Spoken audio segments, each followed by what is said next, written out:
Hi, I like movies, and 'tis the season that I like Christmas movies. Those happy, warm little films that make you forget about the shit world around you. And heaven knows we need that now more than ever. I knew I wanted to do a Christmas review special thing, but I was struggling to figure out which one I should do since there are just so goddamn many of them. I could do something silly like the legendarily goofy Jingle All the Way or the childhood bastardizing Christmas Story sequel, which sounds fake, but is unfortunately very real. Or I can do an analysis on something that's actually good, like the bombastic musical wonder of White Christmas or the iconically dark Nightmare Before Christmas. Of course, the obvious answer was to talk about Die Hard. And yeah, I know I made a video way back when I was a small child that no one should watch, saying it was like the greatest Christmas movie ever. And while it objectively is, so many people say that at this point that I think it would just be overdone to make a video all about that. So I wanted to do something else. Something new, something more original, something not overdone. So instead, I landed on doing it on the second greatest Christmas movie ever made. I am, of course, talking about Lethal Weapon, baby! Yeah! It's the right time to rock the night away. Holy shit, I love Lethal Weapon. Not only do I consider it the second greatest Christmas action film of all time, but it's honestly one of the best buddy cop movies ever made, featuring two iconic leads with phenomenal chemistry. Lethal Weapon was directed by Richard Donner, the man behind such gems as The Goonies, Scrooged, and the first two Superman films. It was also written by Shane Black, the man who would go on to write and direct Kiss Kiss Bang Bang, the third greatest Christmas movie of all time. Look up idiot in the dictionary. You know what you'll find? Picture me? No! The definition of the word idiot, which you fucking are. The Nice Guys, and as that guy from Predator who makes all the vagina jokes. The Good Predator that he didn't direct. Pussy! Black's career over the years has developed a propensity towards this niche buddy cop genre, and it's easy to see why with films like Lethal Weapon. It manages to not only feature the corniness that is just expected to be found in your typical 80s action movie, but also feature a legitimately engaging story with two masterfully developed characters. And in case you're still not convinced that just how much of a success Lethal Weapon was, the film managed to spawn 3 sequels and even years later a TV show that I absolutely hate to acknowledge exists. Seriously, who thought that a movie that opens up with a topless woman jumping off a building after doing some blow would make a good series for cable television? Yeah, in case you couldn't tell already, this movie is a hard R, featuring bloody action, non-stop foul language, and Mel Gibson's poontang. But hey, you all should be used to that because all that stuff's in Die Hard minus the Mel Gibson poontang. And there really is a legitimate argument to be made that Die Hard is actually a spiritual successor of sorts to Lethal Weapon. Lethal Weapon was released just a year before Die Hard, and according to IMDb, there are a number of connections between the two films, including that Mel Gibson and Bruce Willis were both considered for each other's roles in both films. Both films also had the same producer, Joel Silver, and there are even a few familiar faces from Die Hard who make an appearance in Lethal Weapon. They're small roles, sure, but it has Grandel Bush, who played one of those douchebag FBI agents from Die Hard, as well as Al Leong, who also seems to be a henchman in literally almost every 80s action movie ever. Obviously, I don't have any hard evidence that one film had a direct impact on the other, but it seems pretty coincidental that two 80s action movies with a very Christmassy motif were released back to back. Something to think about. I suppose we have to register you as a lethal weapon. Alright, back to that opening scene, which, by the way, just sets up the tone for this movie just flawlessly. The titles pull up with Jingle Bell Rock playing in the background before we get to that iconic falling scene, which, by the way, was actually done practically by actress Jackie Swanson. She obviously didn't drop that many stories, but she did drop onto something that wasn't concrete. The point is she actually fell. That's what I'm trying to say. Which is, again, a pretty clear parallel to Die Hard with how Alan Rickman performed Hans Gruber's death practically. Okay, that's the last time I mentioned Die Hard, I swear. It's a great, tense opening sequence that tells its audience they are going to watch something that is fun, but also isn't afraid to get a little dark. Shortly afterwards, we're introduced to our dynamic duo who we will be spending the next hour and a half with. First, there's Murtaugh, played by Danny Glover, a level-headed by-the-books family man celebrating his 50th birthday. I'm too old for this shit. He's only a few months away from retirement, so he wants to take things slow. But of course that doesn't happen when he realizes the woman who jumped out of that window is the daughter of one of his old war buddies. Right, find out about it. Who's paying the bills? That'll take some looking into. So look! Whoa! That'll take some looking into. Shit, man. It's like you're a fucking detective or something! Then there's Riggs, played by Mel Gibson, a high-functioning suicidal alcoholic who seems to be begging for a reason to get shot every time he's on the job. Oh, you sure are a crazy son of a bitch. You think I'm crazy? Yeah. Are you calling me crazy? You think I'm crazy? Yeah. You want to see crazy? I'll tell you. One little detail I love that further explains these characters and the relationship between the two of them is the way the film uses music. Whenever it's Murtaugh on screen, you hear that smooth, sexy saxophone, showing that he's a cool, level-headed guy.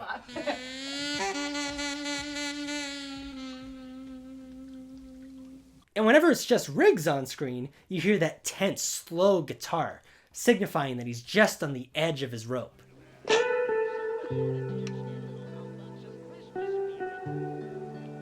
And of course, the two instruments are combined together whenever they're on screen together. Nice and easy. It's such a small, just lovely little detail that adds so much to the movie. They're two detectives who seemingly couldn't be more different than each other, but of course, they are forced to work together. Right from the get-go, there's some tension between our two protagonists. See, while Murtaugh is well respected by his peers, Riggs is a bit more of an outcast, with his co-workers presuming he's faking his psychotic tendencies to get discharged and receive his pension. While Murtaugh and Riggs start their day, we're introduced to our two villains. There's General Man, who is actually too boring to even have a real name in the credits, and then the real villain of the movie, Gary Goddamn Busey. I'm an angel in an earth suit. Oh God, I love Gary Busey. I love him so much. Gary Busey is like that uncle who you know is crazy, but not like the uncomfortable, like political uncle crazy, the just kind of like fun, don't give a fuck uncle crazy, who, you know, you'll take him out on a night on the town, you might do some illegal stuff that gets either you or others harmed, but you know what, who cares? You're with Gary Busey, and that's all that matters. Everyone that I see carries a rainbow around their shoulder. They're doing typical 80s bad guy stuff until we cut back to Murtaugh and Riggs. They eventually respond to a jumper in Murtaugh, who, in just the scene before, admits that he is at the very least suspicious that Riggs is suicidal. You want me to drive? No, you're supposed to be suicidal, remember? I'll Anybody drive. who drives Let's get in the car. Tells Riggs to go get the other suicidal guy down from the building.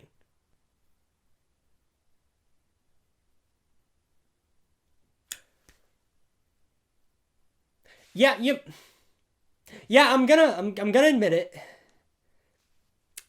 Not the smartest thing that could have been done in that scenario.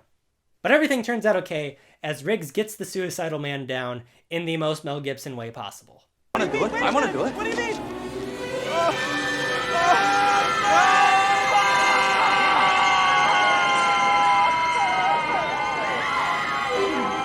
Oh, look, he's fine.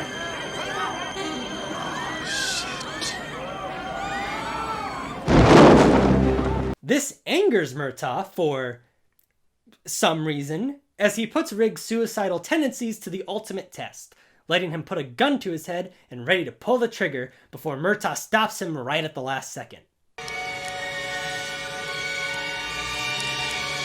Ow!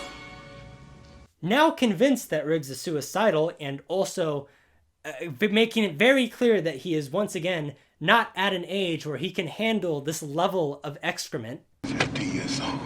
What a birthday. Goddamn 50 years old. follow a lead that may link them to who supplied the cocaine to Amanda Hudsacker, aka the woman who died at the start of the film. They're met by a gunman whom Murtaugh incapacitates by shooting in the leg, trying to show Riggs a more non-lethal way to take down criminals. Now I'm happy. Just freedom is right, and I'll stand over here being happy. That is before the guy gets up and pulls another gun and Riggs just, takes him out. These past two sequences do an absolutely phenomenal job of showing both the pros and the cons of our two characters. Riggs is a headstrong wildcard who's willing to do whatever it takes to get the job done, seemingly not caring for the potential psychological and physical damage that can occur both to himself and others in the process. Murtaugh, on the other hand, tries to do things as cleanly and officially as possible, occasionally not accounting for potential anomalies that might occur in the field. This opposites attract dichotomy is seen very frequently in a lot of Shane Black's future buddy cop films. And once again, it's very easy to see why with just how well it's done in his very first venture into the genre. Oh, we're gonna put on an APB on Big Bird. That's very funny. Yeah. Since Riggs saved his life, Murtaugh invites him over to his home for dinner, where Murtaugh's oldest daughter, Rianne, is making goo-goo eyes at Riggs, while his other daughter, Carrie, is spitting mad bars! My name is Carrie. I'm no fairy. My sister's Sherry. She's in love with this guy named Carrie. The duo break through their tension from earlier in the day and have some great bonding moments with each other before Riggs calls it a night. Hey, Riggs. Yo. You really like my wife's cooking? After some sharpshooting the next day, the two go investigate a house that has absolutely nothing wrong with it whatsoever. Oh my god, how do they walk away in movies without flinching when it explodes behind them? There's no way! Apparently one of the kids from this little group actually saw who blew up the house, and these kids are goddamn hilarious. How old are you, Alfred? 6. Even though Alfred over here is a goddamn attention whore hipster who wears 3D glasses unironically. Y'all youngins probably don't remember this, but back in days of yore, 3D glasses sucked dick with those red and blue cheap lenses. Well, when you went to go see Spy Kids 3 or Shark Boy and Lava Girl, which is getting a sequel, and I still can't wrap my head around it, but they would actually tell you in those movies when to take your 3D glasses off because they knew, the film Robert Rodriguez knew that wearing 3D glasses was such a torturous experience. They suck. You're not an intellectual. You're a fake and a fraud. Anyways, Alfred tells them that the guy who blew up the house had a tattoo just like the one Riggs has, which turns out to be a tattoo signifying one's service in the Special Forces. As they do more digging, the two head to Murtaugh's home where they learn that Rianne has been kidnapped by Busey and the boys. So while he admits that he is too old for this shit, this time, it's personal. Fuck my life. Get that shit off my line! The film's climax begins with Murtaugh meeting Busey in the desert. He bluffs with a smoke grenade while Riggs picks off the goons from afar.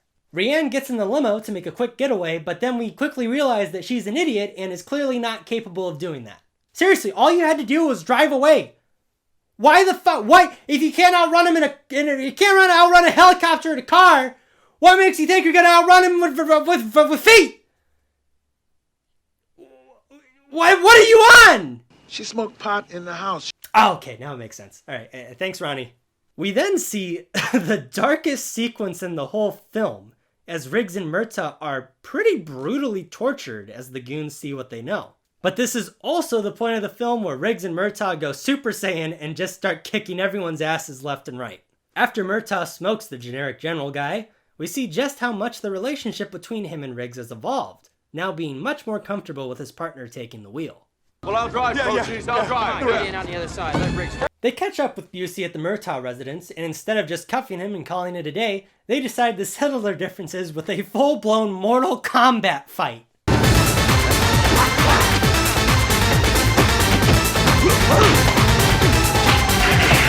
Riggs ultimately decides to spare Busey.